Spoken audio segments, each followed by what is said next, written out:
This is a documentary that explores both the place of math in modern society and math in modern education. And I thought, as a preamble to giving my thoughts on what the movie said about math in society, I might give my own thoughts about math generally. Now, this may be a little bit self-indulgent. I do tend to ramble on this channel, fair warning. But I thought it might be useful just to show you where I'm coming from as I approach this movie.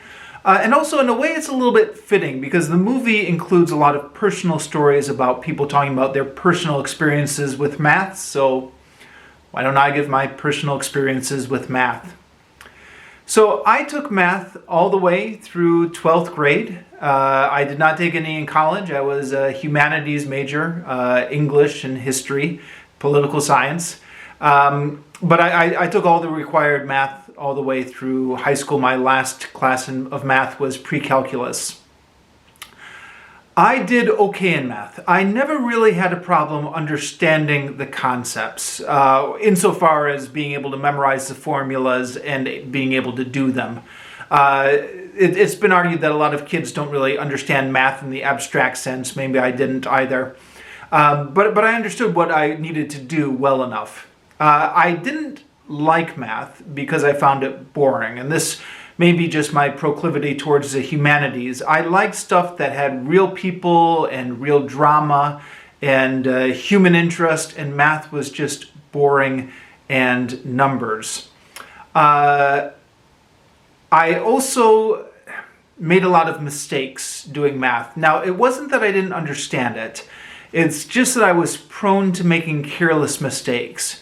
So you're doing this long division in which you have to multiply it and then subtract and then drop the number down and then multiply it again, and all these steps. And if you mess up on just one of those steps, your answer is wrong. And I would tend to... I was prone to just making stupid, careless mistakes. And, at the time I thought I was just being careless. Looking back at it now with a little bit more of my life history to reflect upon, I do wonder if there's some sort of problem focusing on detail in my brain or something like that. Because that does seem now to be part of an overarching life pattern. But we're not going to go down that route today. Be that as it may, I made a lot of stupid small mistakes, but understood the general process well enough, and was a solid B+ student in math. Rarely got A's in it, although I think in a couple of my high school classes I got A's, but did well enough. Then got to college and never took a math course again. It has struck me a few times in the period since I stopped going to school, since I graduated, that maybe math wasn't all that bad as I thought it was. So there are a couple things. One was, this is the most random of things, but when I was in Japan and studying Japanese, I was reading a passage on math for one of my Japanese studies. I forget which textbook this was in. Maybe somebody out there who studied Japanese will recognize this. It was in one of the textbooks. It was actually by an American writer, but he was writing in Japanese. He was telling how he fell in love with math. And he said over one summer vacation, he had a book full of math problems. They were advanced math problems. And he would open the book and he would start with a problem and he would stare at it all day and he would try and figure it out and he would go under his bed to think and he would just keep thinking until he could finally work it out. And then when he finally worked it out, that sense of accomplishment was so great that that's what got him hooked on math. And he was saying anybody can do this. You just need kind of a supportive environment where you're allowed the space to kind of think and actually work it out.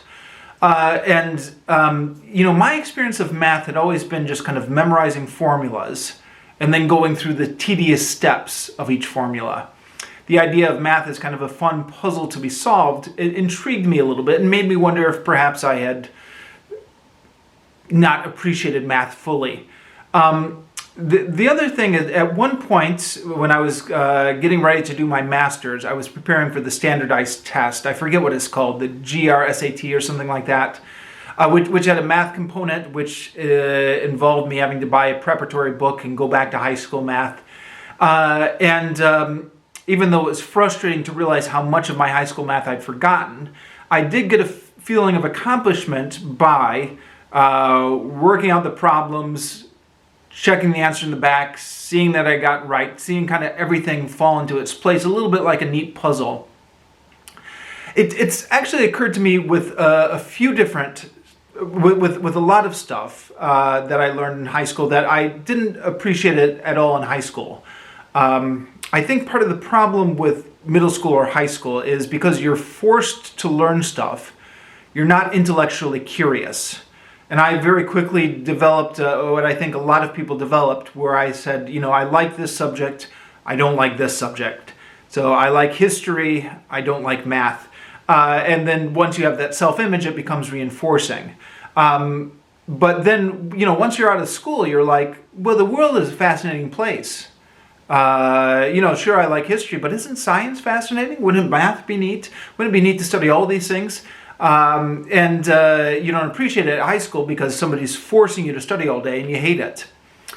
So maybe this is another case of education being wasted on the young. Although I do also think, if you've been inside of a high school recently, there is a sense in which, the neon lights and the pale classrooms and the regimented routine of everything, and it just does kind of suck the joy out of everything and turns everything into, can turn everything into a feeling of, here we are. Another Monday morning, it's cloudy and snowy outside, and it's February, and here we're working through these math equations because we have to. It does really suck the joy out of everything, doesn't it? Doesn't it? I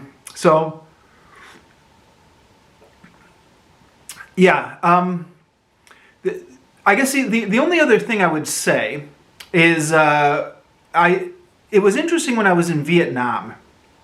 Because when I was in Vietnam, even more so than Japan, the students, we would talk to the students a lot, either through just casual conversation or standardized speaking test assessments where we had to test their English. And the question of a favorite subject always came up. And Vietnamese overwhelmingly say math is their favorite subject, which would not be true of Americans. So I and my fellow expats, Americans and Australians and British people in the teacher's lounge would always puzzle over this. What is with the Vietnamese and math? Why do they love math so much? And one popular explanation that often got proposed for this was in the Vietnamese education system, they're allowed so little freedom. They don't do exploratory stuff like we do in the Western education. They just memorize. So history is all about memorizing facts. In their literature classes, they memorize the poem, and then the teacher gives them the interpretation of the poem, and they have to memorize the interpretation of the poem. They never get to propose their own interpretation. You just memorize the interpretation the teacher gives you, etc. So math is the only subject in which they're actually allowed to do something, to kind of do the calculations themselves and do their own work. And that's why they overwhelmingly like math. I don't know, I thought it was interesting because it makes you wonder how much of the environment factors on what subject you end up falling in love with. If I had grown up in that educational system, would I have ended up liking math? I don't know. Take all this with a grain of salt, because this is just us theorizing. That may not really be the reason that Vietnamese overwhelmingly love math. But then I came back to the United States and I was substitute teaching for a semester while I was looking for a permanent position. And while I was substitute teaching for everything, which included all the subjects, all the grades.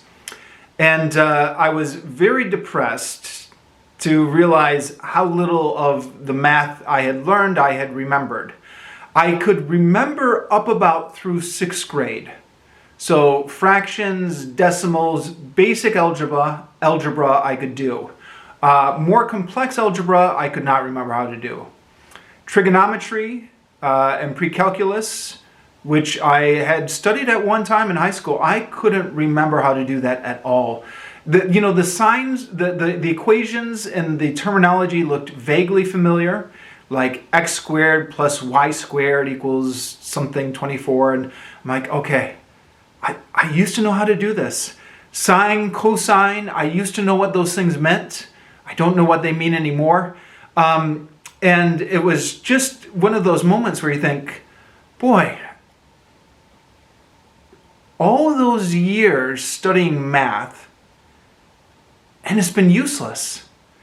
And I don't mean basic math. Again, basic multiplication tables, basic decimals, basic fractions, basic percentages, basic algebra, fine. But when you get into imaginary numbers, calculating the square root of, you remember imaginary numbers and sines and cosines and quadratic equations and graphing stuff with the graphing calculator, all that stuff. When have you ever used that in your life? How many of you could go back into your high school trigonometry class and do anything? And it makes you wonder, what was the purpose of that? Now, it did occur to me, I'm a humanities guy, English history, so maybe somebody who had a more technical background would have used that math more in their life. I don't know, although I did have another observation. And I don't mean to tell too many tales out of school, but without naming which school this was, I was substituting at a middle school, and it was a nice middle school in a nice neighborhood, and I was in the science wing, and substituting for a science teacher, and in the hallway were the other science teachers, because all the science classrooms were there. And some of the kids were coming with their math homework and asking the science teachers for help. This was 7th, 8th grade homework. And the science teachers looked at that and said, oh, do not ask me. I do not remember that stuff at all. That was years ago I had to do that. And the kids left and they were talking. They said, oh, I hate it when the kids ask for help on their math homework. I do not remember my 8th grade math at all. And I thought, okay, first of all, this is 8th grade math. This isn't even high school stuff. And second of all, these are science teachers. And nobody remembers how to do their math. And I thought, yeah, okay, well that just proves it, right? Now, I know if you are an engineer or something like that, you need math. But how many of us are engineers, right? Yeah, so that's my background. That's the incredible skepticism I'm bringing here to math education. Is a lot of it, to me, once you get past the 6th or the 7th or the 8th grade level, once you get into high school math, just seems all these levels of abstraction that, we could debate the theoretical usefulness of it. It trains your mind in reasoning, logic, it's good discipline or something like that. But it's an incredible amount of time and energy we pour into this over our teenage years that we forget as soon as we leave high school, that we never use again. And, I don't know how many hours I spent doing math homework when I was a teenager because, math was the one subject that always had homework, right? The other subjects, maybe you'd have homework occasionally, but math, you had to do those exercises every night, right? Is that your memory of high school math? And for what? For what? When I was substitute teaching at a high school, of course, substitute teaching is always a terrible job, huh? The kids did not want to do their high school. They didn't want to do their math work. They wanted to talk with their friends and goof off, and I had to make them do it. And they resented me for trying to make them do their work, of course. I almost thought to myself, you know what, kids, I'm with you. Yeah, you are never going to use these equations again after you graduate high school. Why are we doing this? I didn't say that, of course. But in the back of my head, I'm thinking, why am I making them learn this? I never use this. Will they use it? Maybe one or two of them will. One or two of them might go on to be an engineer. Maybe. So I know I just blabbled for 15 minutes. I'll make some sort of note in the description down below that the review doesn't start until 15 minutes in, but that's my background. So this documentary has a couple different premises. One premise of it is that as we are in a more technological society, math is forming more and more of our lives and underpinning more of our society. And they give several examples. So math is being used in algorithms to determine who gets a parole. Who gets a parole is based on an algorithm. Who gets what makes up the algorithm is based on math. Determining whether or not something is gerrymandered is based on math. There's some mathematical formula to determine how you're putting in certain demographics into an area, which lawyers use to determine gerrymandering. Insurance, a big political issue, completely based on math. Not to mention, all the budget stuff, everything like that. Climate change based on mathematical models. It's just all math. Society is all math. But also increasingly, Americans are not able to deal with math. Americans have terrible math scores and are like the 42nd country when it comes to the math scores, etc. They did mention one statistic, which I suspect was a little bit misleading. They said most of the STEM graduates in America aren't even born from America. They're foreign students. The people who come to America to study all these STEM fields at the graduate level. Now, I don't know exactly what the data is, but something that immediately occurred to me, which might be familiar to anyone who's lived abroad. I mean, I studied abroad in Australia, and I met lots of international students, and they all told me, they said, I wanted to study in America, but I couldn't get the visa, so I came to Australia instead.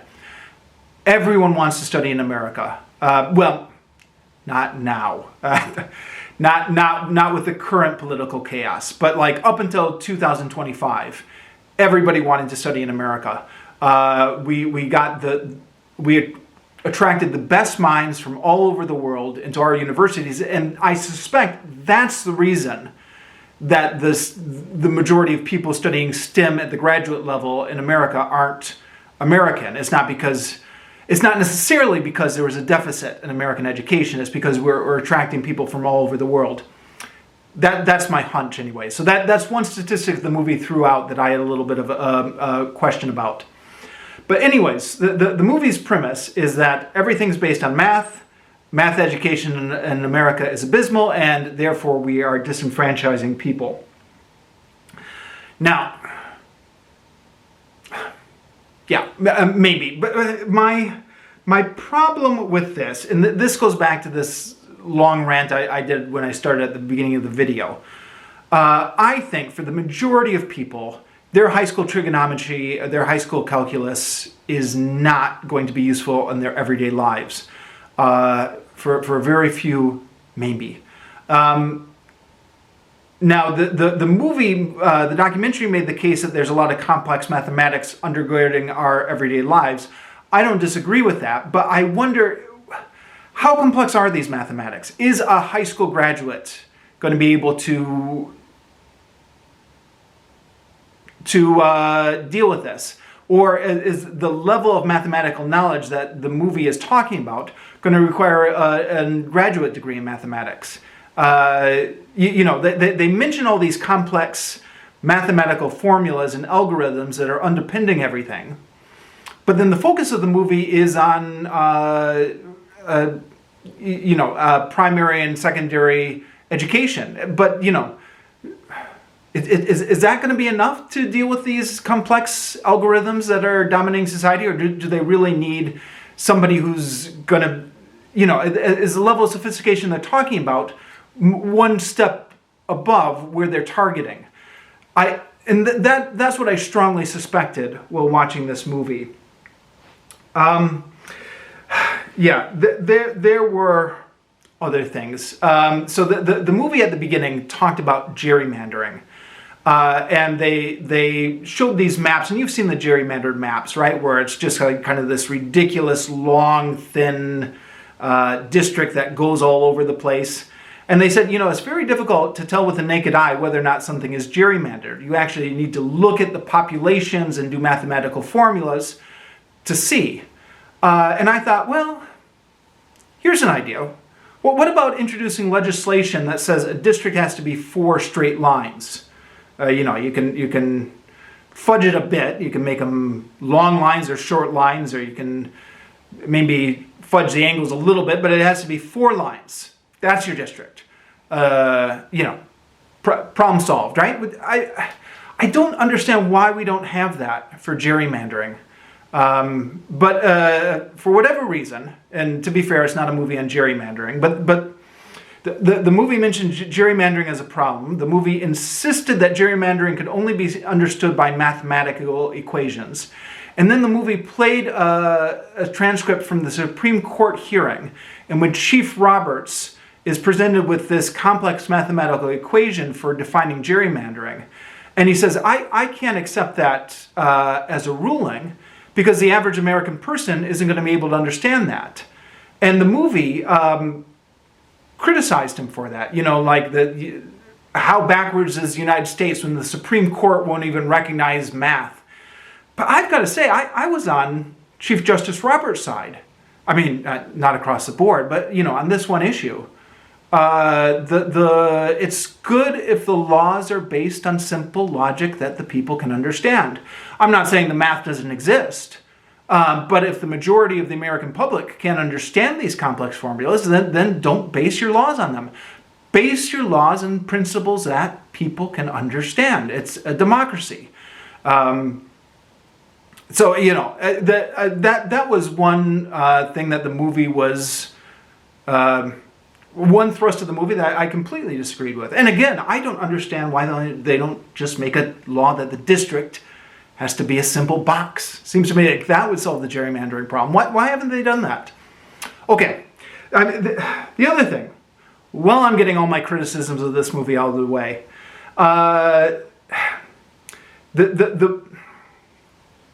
I don't know how many of you are familiar with Freddie DeBoer. He's a blogger, internet personality. He's written a book called The Culture of the Smart, in which he criticizes this neoliberal idea of the meritocracy, where we have this huge problem of rising income inequality in the United States.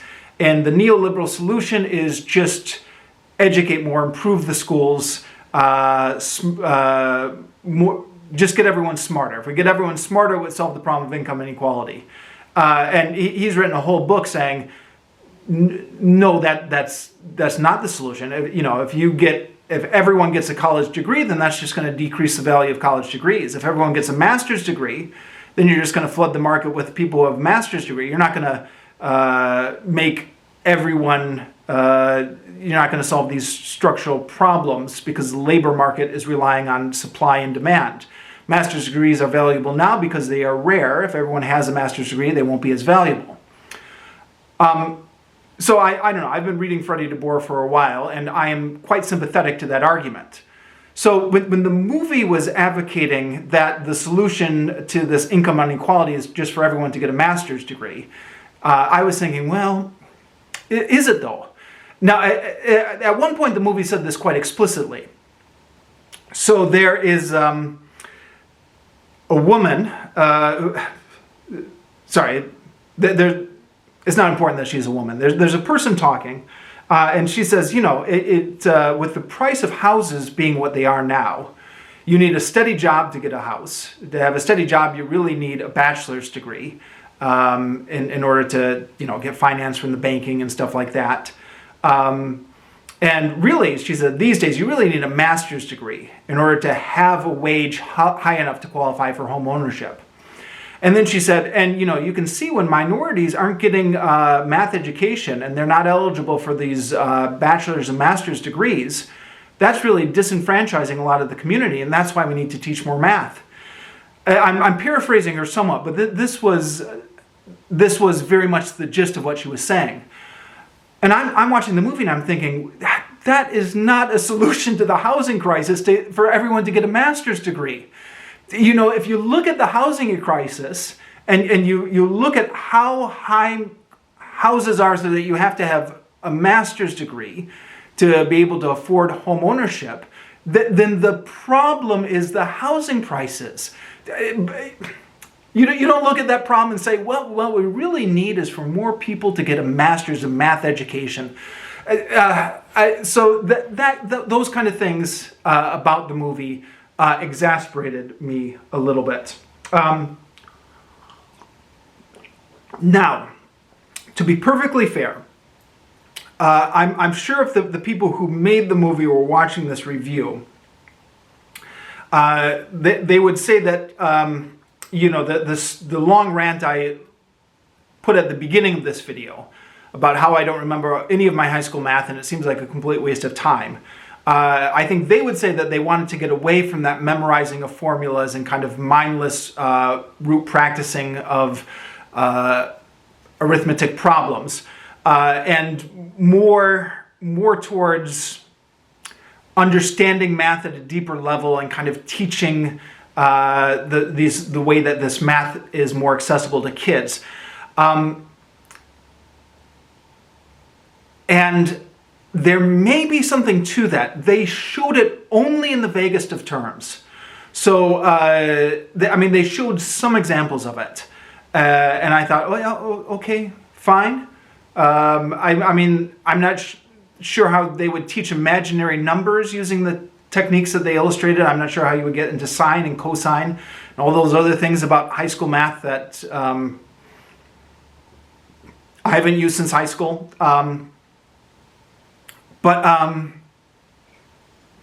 Yeah, it struck me, I don't know. So if you're at all familiar with trends in education, you know the problem of the miracle cure, where somebody is saying, okay, look, we've got this education problem. If we just do this instead, it'll solve all the problems. And most of these miracle cures have not withstood the tests of time. So I'm very suspicious of we just change our approach a little bit. All of a sudden, everybody loves math and everybody's a genius.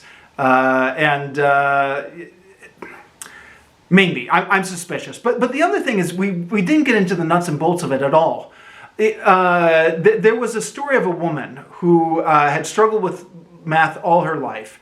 She went to a community college and she was so afraid of math. And if you've seen the documentary, you'll know what I'm talking about. This is one of the prominent stories featured in there. But then the professor just had a community-based approach to mathematics where all the students got to know each other and they supported each other and they talked to each other and they worked together. And all of a sudden she loved math and she got A's. And I'm thinking, okay,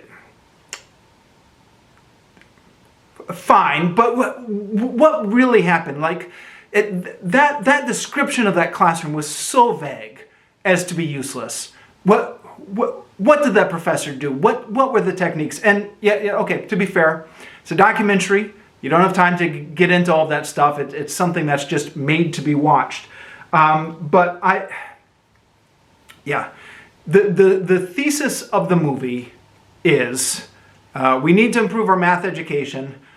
So we need to do it in ways that get the kids more involved in thinking about the math and making it more personal to them. And it was, yeah, fine, I guess. Fine. I don't know how this would work out for all the abstractions you get into math by the time you get into trigonometry and calculus, which is taught at a lot of high schools. Algebra, fine. I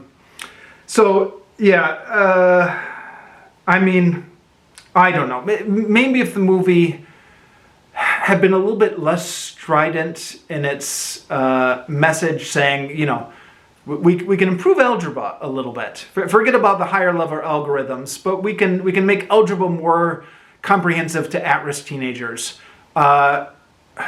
Then maybe I would have been more on board with that. But these broad claims that the movie was making at the beginning, I'm out of time. This video camera shuts off after 30 minutes, so that's all the time I have to do a review, so I'm just going to stop it here. I've got more to say,